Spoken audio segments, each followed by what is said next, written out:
Sagradong mga kahoy ni Mamre.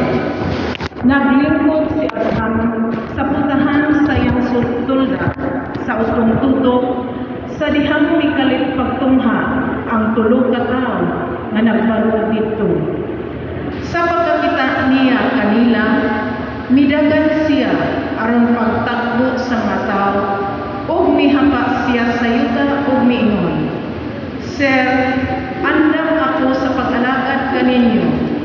Busa, hapit intaw kamo sa akong balay. Ako inyong ulipon. Tuguti nga magpakuha ako tubig aron makahimasa kamo o makapahulay unya kamo dinhi ubos niining kahoy. Magkuha ako pagkaon aron mabasog kamo o makapadayon sa inyong panaw. Andam ako pag-alagad kaninyo sanglit ni anhi man kamo sa akong balay. Sila mitubag, kun mao kana, buhata ang imong giingon. Midali si Abraham pagsulod sa tulda o giingnan niya si Sarah. Pagkuha usab kasako sa imong labing maayong harina o pagluto pan. Dalia kini paghimo. Unya midagan si Abraham ngadto sa kahayupan o nagpili siya nating baka nga tambok o humong pa o gihatag niya kini sa iyang ulipon. Gidali usab kini paghikay sa ulipon. Unya nagkuha si Abraham o kiseo, lapas nga gatas o karne o gidulot niya kini sa mga tao. Samtang nagkaon sila, nagbarog siya dool kanila ubos sa kahoy. Unya nangutana sila kaniya, hain man ang imong asawa nga si Sarah? Anaa sa sulod sa tulda, mitubag siya. Ang usa kanila miingon, isaan ko kanimo nga ang imong asawa nga si Sarah manganak og laglaki iniglabay sa siyam ka bulan ug nga mobalik ako inigabot na nianang panahona. Ang pulong sa Ginoo. Salamat sa Diyos.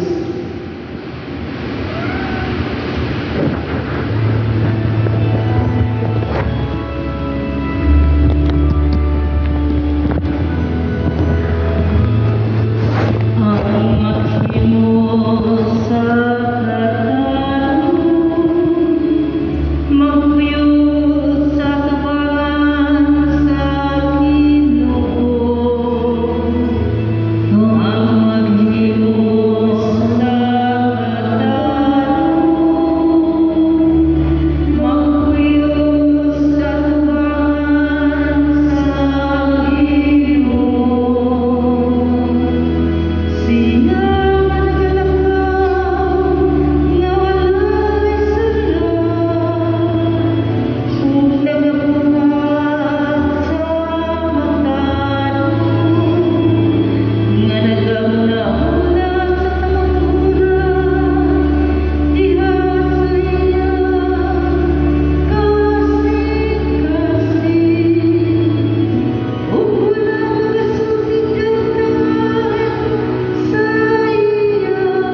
Pagbasa gikan sa sulat ni San Pablo ngadto sa taga Colosas.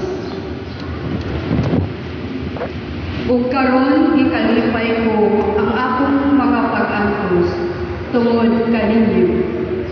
Kay pinaagi sa akong mga giantos, nakatabang ako paghigpit sa wala pa matapos nga mga pag-antos ni Kristo alang sa iyang lawas nga mao ang simbahan.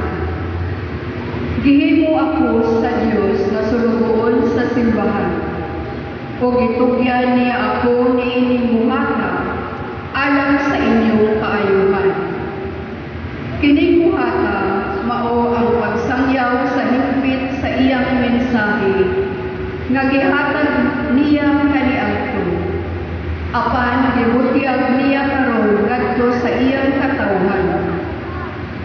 Kay ang laraw sa Dios mao nga ibutyag niya ngadto sa iyang katawhan ang iyang mahandianon ug mahimayaon tinago nga iyang giandam alang sa tanang katawhan.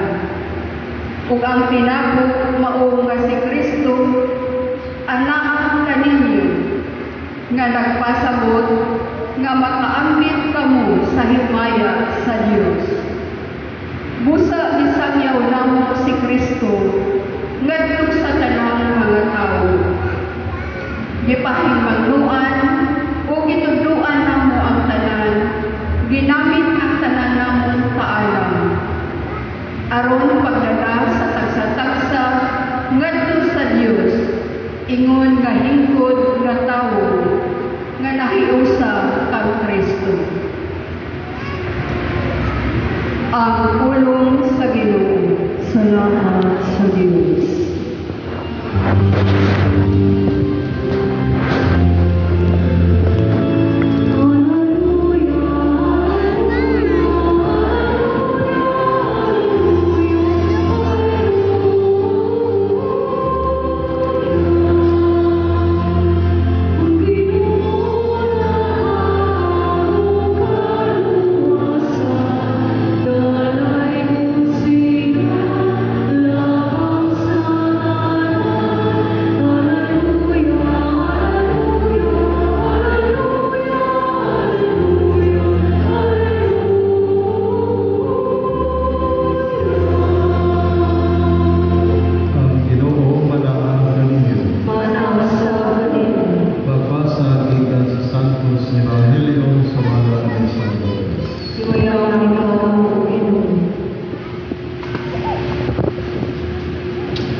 Nahiabot sila sa usa ka balangay, di na usa ka babae nga ginang bata na miabit-abit kaniya dito sa iyang balay.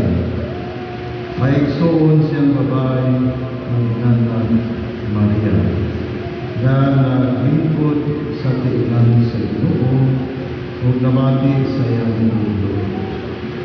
Si Marta nagkapolitik sa daghan niyang buhaton. Busa iluod siya o Ginoo, dili ka ba anong bani nagpasagdan ang lamang ako sa akong igsuon sa tanang buhaton sa balay. Agdahan siya pagkari aron magkaroon kanako. Ang Ginoo mitubag kanina ay galing Marta. Nag-uol ug nahingawan ka sa daghang mga buhaton. Naunta usaraman ang itinahanglan. Nakapili si Maria sa labing amado o walay makakuhang iini gikan kaniya. Ang Ebanghelyo sa Ginoo. Dayon mga Kristo.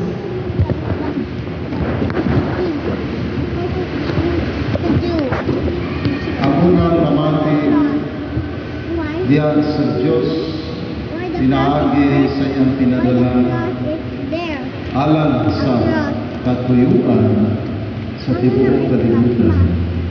Ang ato Birhen Maria. Namatig siya sa mensahe sa mahal na Arkanghel Gabriel. Ug ang katuyuan sa Dios gipadayan diha sa iyang tubangan. Ug dining maong pagpamati nihimo si Maria sa pagsunod.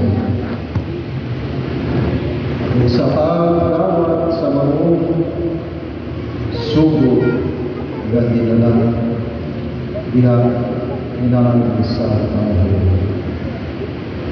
Mga kaigsuunan, kita pangayan na mualinaw ug nahimo imunta nilain nga panahon labi na ini mata nato sa di patamubangon mualinaw na ug mangayo ug malinaw sa Ginoo ug sa iyang pabuhat dinhi nato. Nini maong adlaw nga ihatag diyan kanato. Ug sa dili pa tapos nini maong adlaw ya sa pagpahulay malinaw sa kita mamalandong kung sa may nilitawag din adlaw kung sa ang sulti sa Ginoo. Iyon yung mga ipagulay. Nga angay, nga atong bakunan para sa sunod adlaw kita magiyahan. Adlaw-adlaw buhaton ini alam sa ato imunta pag ilah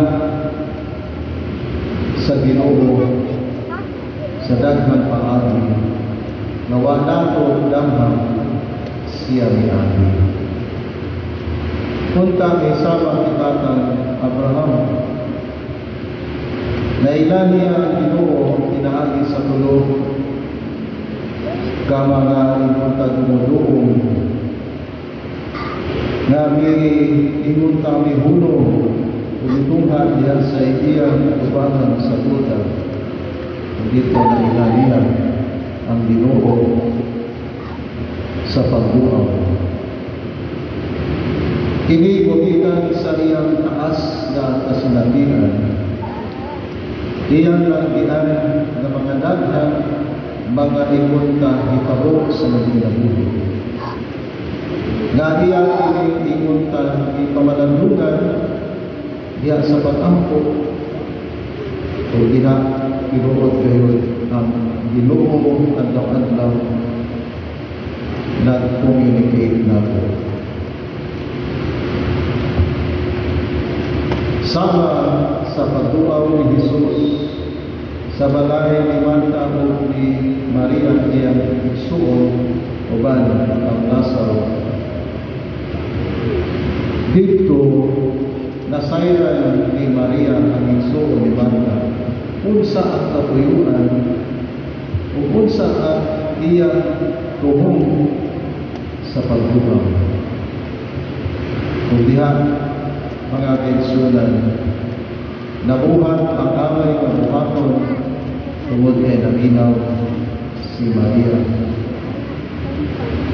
Kay gigiyahan siya ni Jesus. Mao nga niya kita karon nagayo ko imunta lamda o diya ni Jesus. Diya sa pagsimba na imunta kita makalahutan sa atong panon sa kinabuhi. Mao nga si Maria mao ang atong ehemplo na tinunan nga sa kanunay mapaminawon diya sa pulong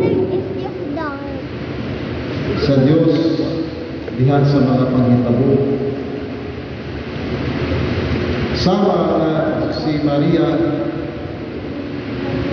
nakakita o nakasabot pinaagi sa maong hitabo nga dito sa kanan adunay ingunta problema o dito Sa iyang pagpamalando, ang Diyos bigyan kaniya nga magsugod na sa maghimo milagro si Jesus. Tinaagi sa pangayo ug sugyo dihang ang Maria tinahan ni Jesus. It was not by accident. It was by divine design and intention na dito pinaagi kang Maria masudan ang buhat sa kaluwasan. Pinaagi sa paghatag ng milagro dinha sa atong kinabuhi. Mao nga mga kaigsunan, many miracles happened when we cling to our Blessed Mother, especially when we pray the Holy Rosary together as a family. Many miracles of conversion, miracles of security and guidance and protection. Yes, tinuod ngayon na diha sa atong pagsampit sa mga Virgin, kita makaila at makadungog sa tingog sa Ginoo. Pinagi diha sa panamaka sa mga Virgin. Subusag ang kaigsunan kung kita adlaw-adlaw ato gyud nga imunta yakan in a way na ato gyud pamalandungan all experiences in life. It becomes an encounter with God. It is an encounter with the divine, bringing us the grace and blessing.